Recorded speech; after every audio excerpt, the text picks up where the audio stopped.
I feel like evaluating wide receivers is a really tough deal because sometimes guys play in systems that aren't very friendly to them, and it's hard to evaluate what their true upside or potential is because it doesn't always shine like you would want it to.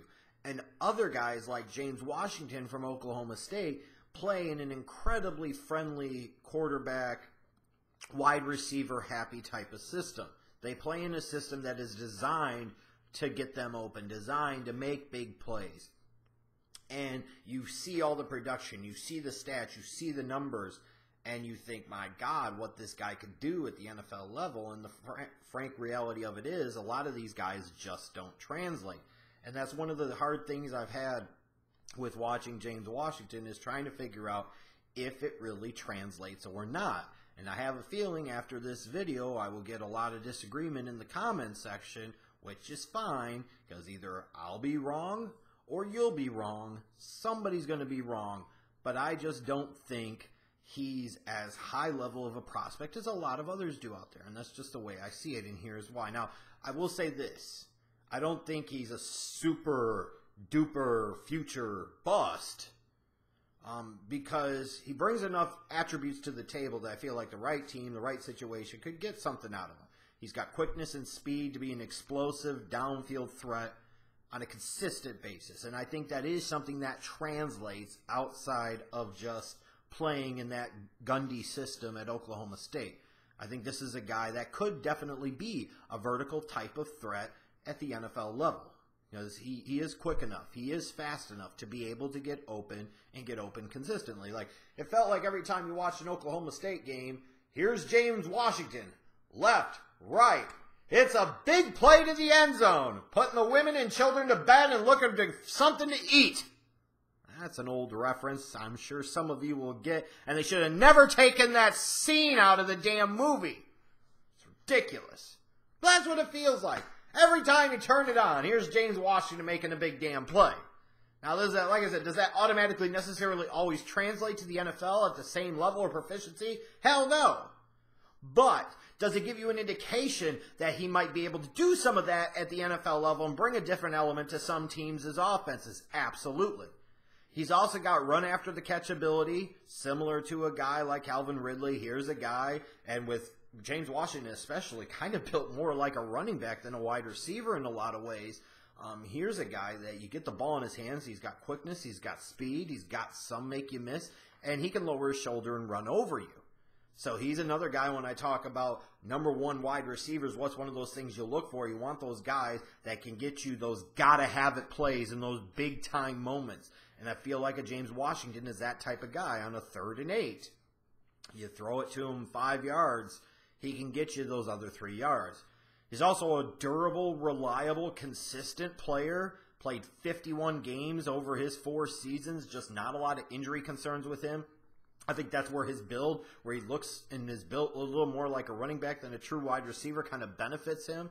He's a stockier dude. He's a thicker dude, a shorter dude. So his overall hitting area is less, leaving him less risk to injury. It helps the system that he played in because he didn't always necessarily have to take a ton of big hits. But I don't think he was a guy that was afraid of going over the middle either. I also like with Washington that I saw some clutch factor out of him. I felt like he showed up well in some of Oklahoma State's big games over the past couple of years. You know, some dudes are great, tremendous prospects and talents, but they shrivel up when it matters most. Or they're here one day and they're gone the next, here one day and gone the next. I call it the Alshon Jeffrey factor.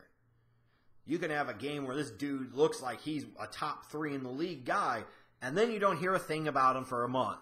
I don't think that's James Washington's MO. He's a guy that I saw consistently show up in big moments, in big games, when I felt like his team really needed him. That said, here's what really worries me about James Washington, why I'm not so high on him as others.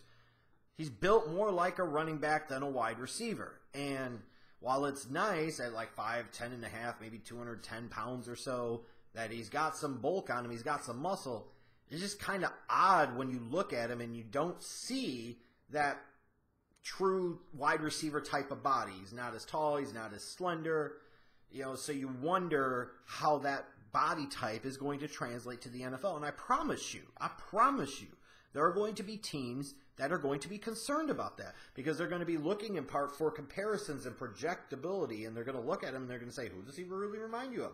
What type of guys have this type of body type that succeed at this position in the NFL? And some of those teams are going to draw a blank. It shouldn't automatically disqualify him, I'm not saying that, but it is a concern for me that at times I looked at him, I'm like, maybe he should be playing running back, not wide receiver.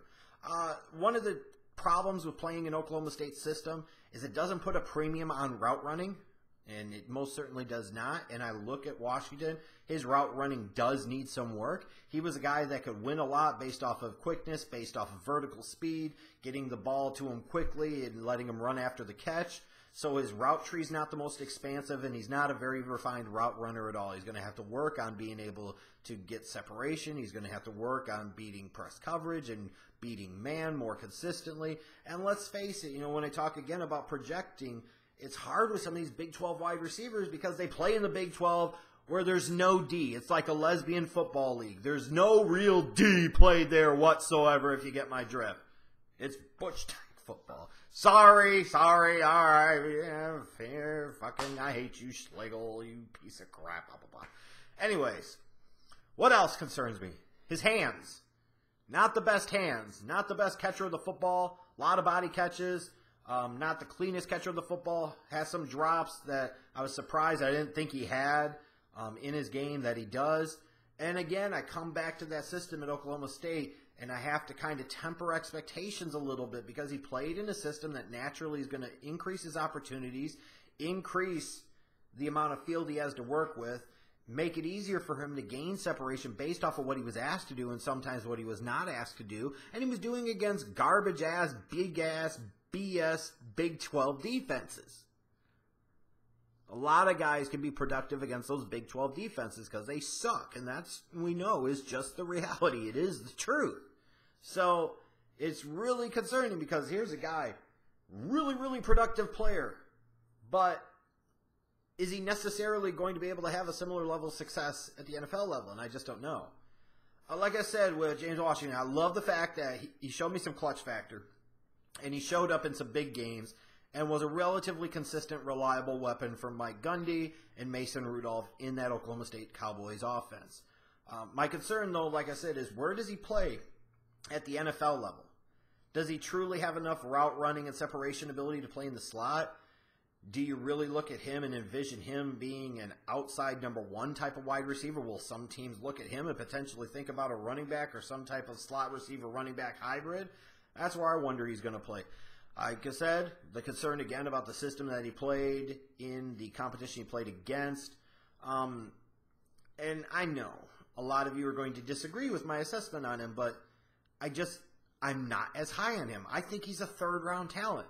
I really do. Just, there's something about him. Just look at him and say, hey, if I got him mid to late day 2, I feel like I could get a bit of a steal. But taking him in round 1, there are a lot of things, there are a lot of flags that could indicate to me this guy's got potential bust factor written on him if I'm putting first-round expectations on him.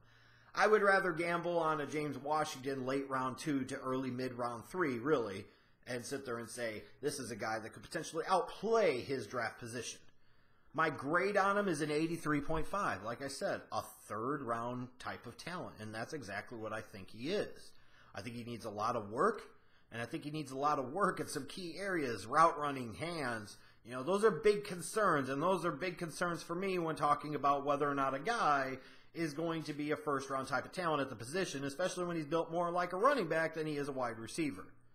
At his best, he could maybe be like a bigger Randall Cobb. Maybe if some teams think about utilizing him as kind of like a hybrid type of player, he could be like a Ty Montgomery. Other than that, it's hard for me to see a ton of comparisons. You might see some Golden Tate with him.